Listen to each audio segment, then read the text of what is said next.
change the world? Start off by making your bed. If you make your bed every morning, you will have accomplished the first task of the day.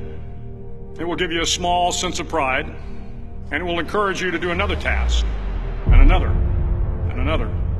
And by the end of the day, that one task completed will have turned into many tasks completed. Making your bed will also reinforce the fact that the little things in life matter. If you can't do the little things right, you'll never be able to do the big things right. And if by chance you have a miserable day, you will come home to a bed that is made, that you made. And a made bed gives you encouragement that tomorrow will be better. To pass SEAL training, there are a series of long swims that must be completed. One is the night swim. Before the swim, the instructors joyfully brief the students on all the species of sharks that inhabit the waters off San Clemente. They assure you, however, that no student has ever been eaten by a shark, at least not that they can remember. But you are also taught that if a shark begins to circle your position, stand your ground. Do not swim away. Do not act afraid.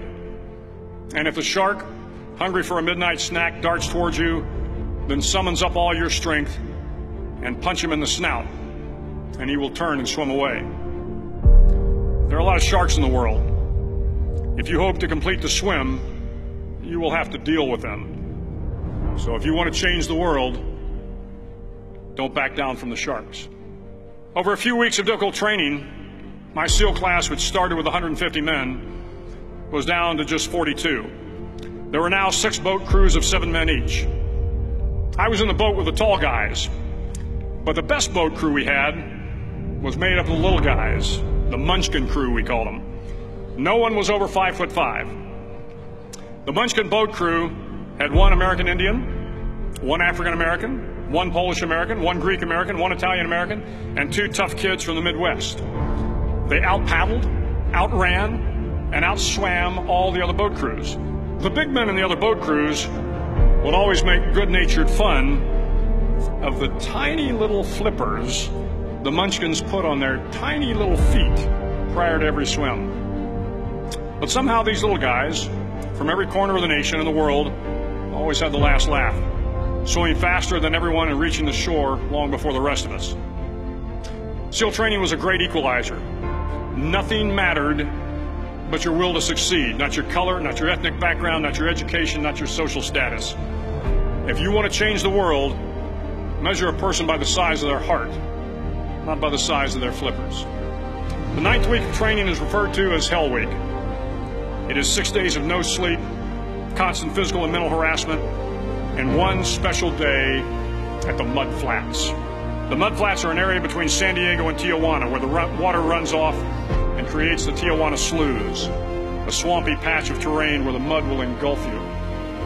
It is on Wednesday of Hell Week that you paddle down to the Mud Flats and spend the next 15 hours trying to survive this freezing cold, the howling wind, and the incessant pressure to quit from the instructors.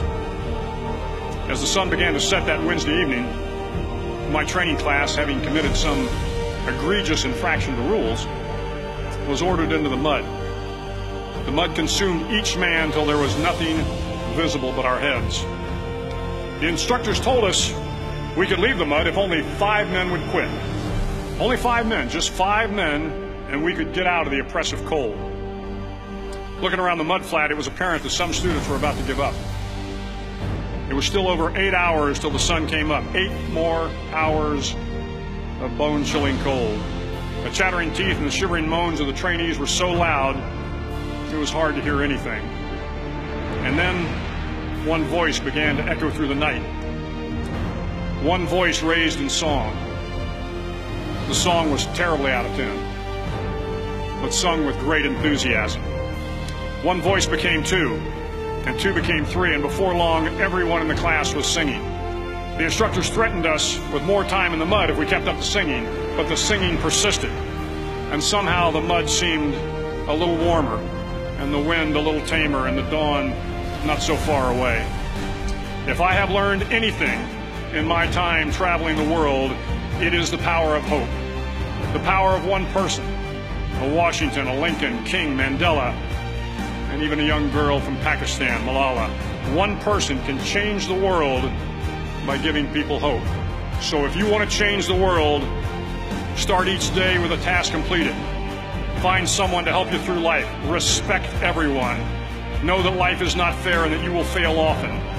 But if you take some risks, step up when the times are the toughest, face down the bullies, lift up the downtrodden, and never ever give up. If you do these things, the next generation and the generations that follow will live in a world far better than the one we have today.